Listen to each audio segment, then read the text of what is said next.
Assalamualaikum warahmatullahi wabarakatuh.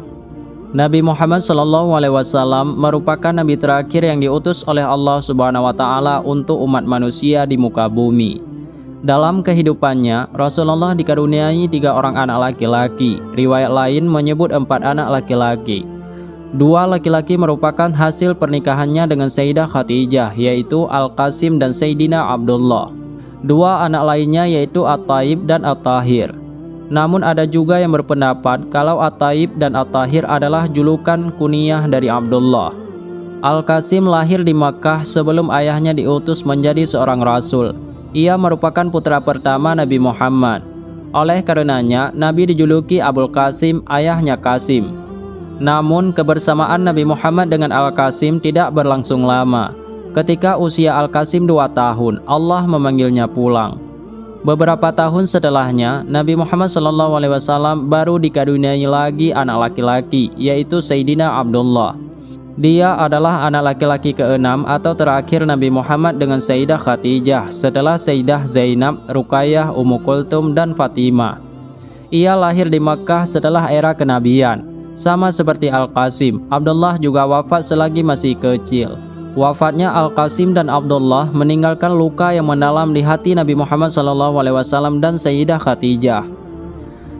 Tidak ada yang bisa menghapus kesedihan Nabi kecuali wahyu yang diturunkan kepadanya, sehingga dia sibuk menjalankan tugasnya sebagai seorang Rasulullah. Tidak ada informasi detail mengenai kehidupan Nabi Muhammad SAW dengan 2 anaknya tersebut. Beberapa saat setelahnya, Nabi Muhammad SAW mengarungi bahtera rumah tangga bersama dengan Maryah Al-Qibtiyah. Dari situ kemudian lahirlah Sayyidina Ibrahim pada 8 Hijriyah di Madinah. Kelahiran Ibrahim membawa angin kebahagiaan dan harapan besar bagi Nabi Muhammad. Beliau berharap kelak Ibrahim akan tumbuh dewasa dan menjadi putra kebanggaannya. Sebagaimana tradisi Arab pada saat itu, Nabi Muhammad SAW kemudian mencari ibu susuan untuk anaknya itu. Nabi akhirnya memilih Khawlah binti Munzir bin Zaid dari Najjar, istri Barra' bin Aus dan ibu Bardah untuk menyusui Ibrahim. Sebelumnya, wanita-wanita Ansar saling bersaing untuk menjadi pilihan Nabi untuk menyusui Ibrahim. Maka sejak itu, Nabi Muhammad dan Ibrahim tinggal terpisah. Nabi Muhammad di samping Masjid Nabawi di tengah-tengah kota Madinah, sementara Ibrahim bersama ibu susuannya di dataran tinggi Madinah. Namun setiap hari Nabi mengunjungi putranya itu. Beliau singgah beberapa saat di rumah Khawlah, mengajak Ibrahim bercanda dan berbicara lembut. Pada suatu ketika, Nabi Muhammad SAW mengajak Ibrahim turun ke kota Madinah. Beliau memperlihatkan anak laki-lakinya itu kepada para istri dan sahabatnya.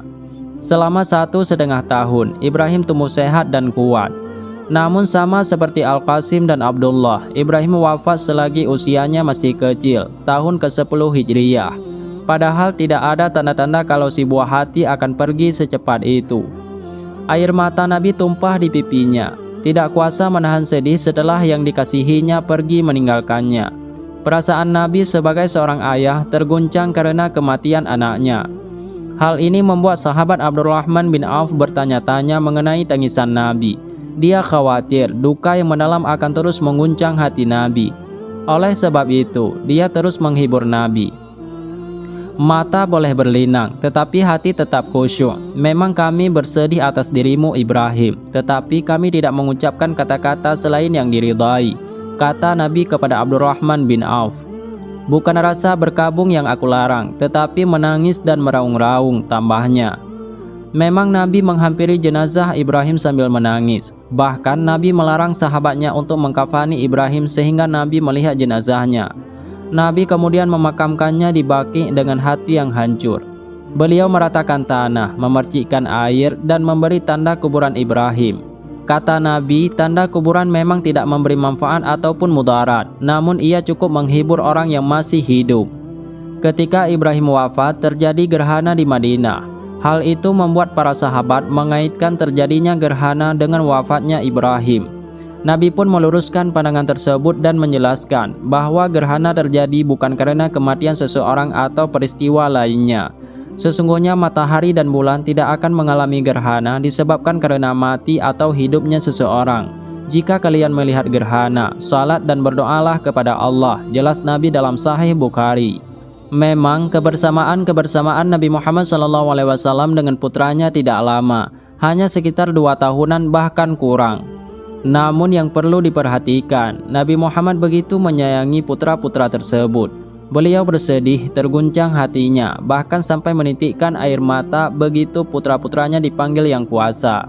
Wallahu a'lam bishawab.